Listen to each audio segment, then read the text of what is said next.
Primeiro eu queria agradecer aqui a presença do vice-governador, companheiro de partido, Gabriel, que tem sido sempre muito solícito nas minhas vindas. Dizer também que recebi uma ligação do governador Eduardo Leite.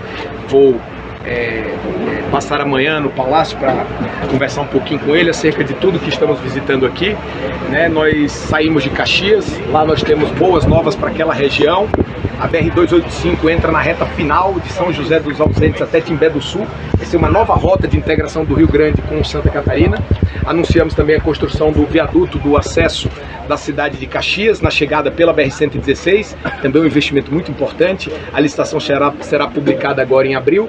Eu passei na Randon, que está inovando com eixos elétricos, está sendo estimulada pelo governo federal, e também passei na Marco Polo, que está investindo em VLTs no Brasil, a construção de comboios. De lá vim para cá, encontrei aqui o governador. Nós estamos visitando aqui essas obras da BR-470, que certamente foi a BR mais afetada na grande enchente que afetou o estado do Rio Grande do Sul, há cerca de 2 anos atrás.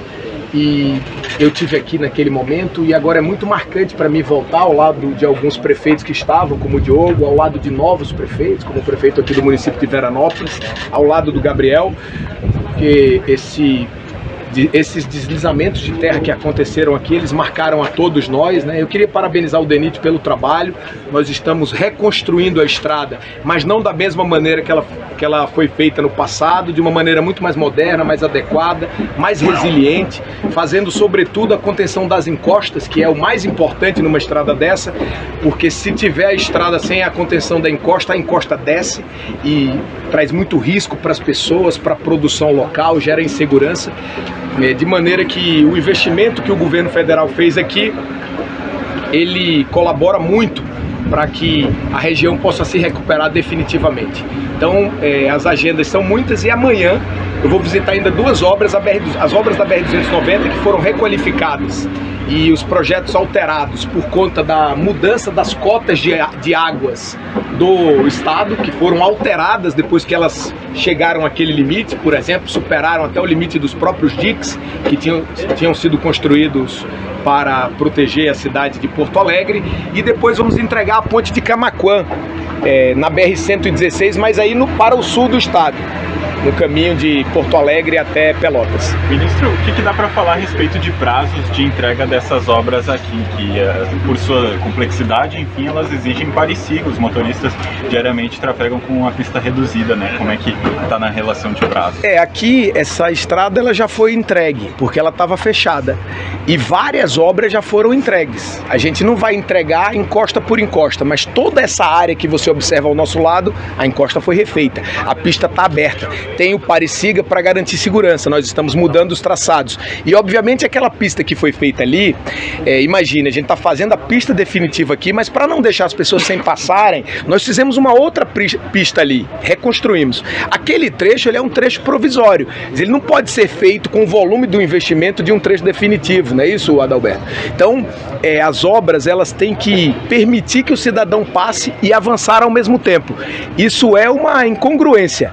Se tivesse fechado, já tinha sido entregue, mas as pessoas não aguentariam, não passariam por aqui. Então o pare-siga é o possível para o momento, e a gente esse ano vai entregar absolutamente tudo, ou praticamente tudo. Pode ficar uma ou outra obra que exija um detalhe, porque essa região aqui é uma região super especial para fazer obra. Quem está aqui, queria até fazer um convite à imprensa, precisa passar as pessoas para a notícia, passar as notícias para as pessoas, não apenas da dificuldade do pare-siga, mas que aqui está sendo feita uma das obras mais importantes da história desse país.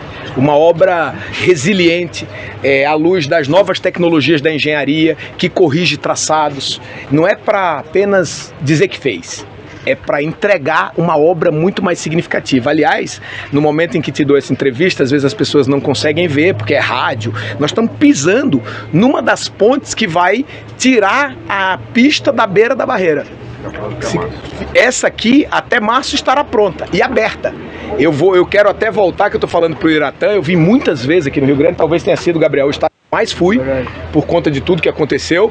Eu vi muitas vezes, mas quero voltar para entregar essa, talvez entregar aquela outra ponte anteriormente ali, que tem várias em construção na região, porque nós vamos fazer entregas gradativas, mas ao final desse ano nós estaremos com praticamente tudo na BR-470 reconstruída. E a BR-470, ela tem Pare-Siga, a gente acabou de observar o Siga, provavelmente agora nós voltamos ao Pare, né? Mas com segurança as pessoas estão passando por aqui. Quando eu vim aqui, queria te passar uma impressão. Eu fiquei com muita dúvida se do jeito que estava, dava para fazer uma pista para passar. Você imagina, não tinha caminho para passar a pé, cara. Então, essa impressão é que eu acho que a imprensa, solidariamente ao investimento que está sendo feito, que não é pouca coisa, mais de 800 milhões de reais para a reconstrução integral da BR-470, modernização e contenção das encostas, obras que nunca foram feitas em nenhum lugar do Brasil. Essa contenção de encostas que nós temos nesse trecho aqui, você pode percorrer o Brasil inteiro, nunca foram feitas. Porque o custo é quase impeditivo para fazer esse tipo de investimento num país continental como o Brasil. Então, ao dizer isso, eu digo assim que a solidariedade de quem transfere a informação precisa colocar essas questões com justiça para que as pessoas compreendam a magnitude de tudo que está acontecendo. Ministro, como é que está a situação das obras na BR-116? Outro ponto super importante, ligação de Caxias para Nova Petrópolis, região Serra Gaúcha Hortênsias. As obras em toda a 116, nós tivemos muitas obras para sair de Porto Alegre para cá, entregues daquele período da enchente até agora, como por exemplo o complexo da Charlau, a duplicação da ponte sobre o Rio dos Sinos, né? A ponte sobre o Rio Caí, que caiu naquela enxurrada e nós reconstruímos e entregamos em cerca de 6 meses de obra. Talvez tenha sido, Adalberto, você que é de carreira, o Iratã também, a ponte mais rápida reconstruída na história do DENIT gaúcho. Sim. Não é verdade? Sem dúvida. 20 anos, com certeza. Então esse tipo de coisas que fizemos por aqui, eles demonstram a pronta resposta. Nessa região até a Hortência, Iratã, como é que está o andamento e o que você coloca? Esse segmento, as obras todas estão contratadas também em andamento. A previsão nossa do último Pare-Siga ser concluído em outubro desse ano. Daí isso encerra o Pare-Siga em Nova Petrópolis, então a 116 está um pouco à frente da 470, porque são escorregamentos um pouco menores, mas em outubro também conclui toda ela.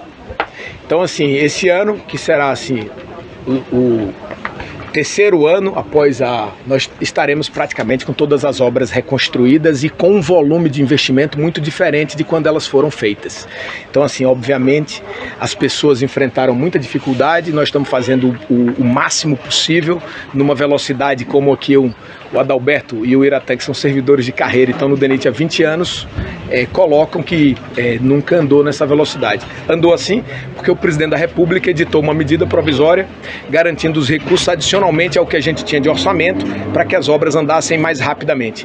Eu falava aqui com todos e queria aproveitar aqui a imprensa para colocar isso, que esses investimentos que foram feitos no Rio Grande do Sul em habitação, em recuperação de áreas, em investimento para as pessoas recuperarem o que perderam de móveis, utensílios domésticos, que as pessoas receberam um aporte, as empresas, o crédito, né, o aporte de recursos ao próprio Estado, que se não me falha a memória, no Fundo da Reconstrução foram 6 bilhões de reais, parcela disso já deve ter sido investido, colocaram o Rio Grande do Sul nos últimos 3 anos para crescer, nos 2 anos passados e esse ano novamente, o 26, para crescer acima da média nacional. Isso talvez tenha sido a primeira vez nos últimos 50 anos. Então dado a maturidade da economia gaúcha, que está à frente de outras economias que são mais jovens no Brasil, crescem com expansão de área do agro, e aqui tem que crescer com produtividade mesmo. Então assim, é um ciclo de desastre e resposta do Estado a fim de colocar de volta o Estado no crescimento, tá bom? Senhor ministro, só uma perguntinha. Claro. Em relação ao complemento da BR-470, sentido Lagoa Vermelha.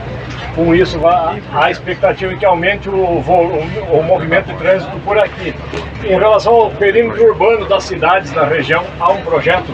A gente está fazendo esse projeto. Eu queria para ser 100% franco, como eu sempre procuro ser, eu defendo que a gente conclua primeiro o que a gente está fazendo. porque senão a gente abre muitas frentes e não termina o que está andando, abre outra frente, fica tudo com mais problema ainda. Mas essa expansão da BR-470 ela já está em projeto e a gente terminando esse ano esse trecho, quem sabe a gente consegue até o final do ano licitar para ser uma agenda do ciclo 26 a 30. Principalmente porque nós estamos terminando várias obras que durante muito tempo se arrastaram aqui, como por exemplo a 285 de São José dos Ausentes até Timbé do Sul. Então abre possibilidades para a gente fazer novas obras. Eu acho que isso é super importante e a gente vai ter que manter os investimentos no Rio Grande do Sul elevados, né? E isso abre possibilidades para novas obras como essa que você relatou. Em relação ao viaduto da BR-116 em Caxias que o senhor anunciou, tem previsão de início das obras e entrega? A primeira previsão é a publicação do edital, porque o edital depende das condições do certame para poder contratar. Dando tudo certo na licitação, a gente estima isso em 3 meses, a gente começar a obra no início do segundo semestre desse ano. Esse é o desafio. É uma obra de 80 milhões de reais e que será muito importante para a solução daquele ponto crítico que é o acesso da cidade de Caxias. Essa obra foi demandada a nós pela deputada Denise, pelo prefeito Adiló, naquele momento da reconstrução. Lógico que não no primeiro momento, né, Diogo?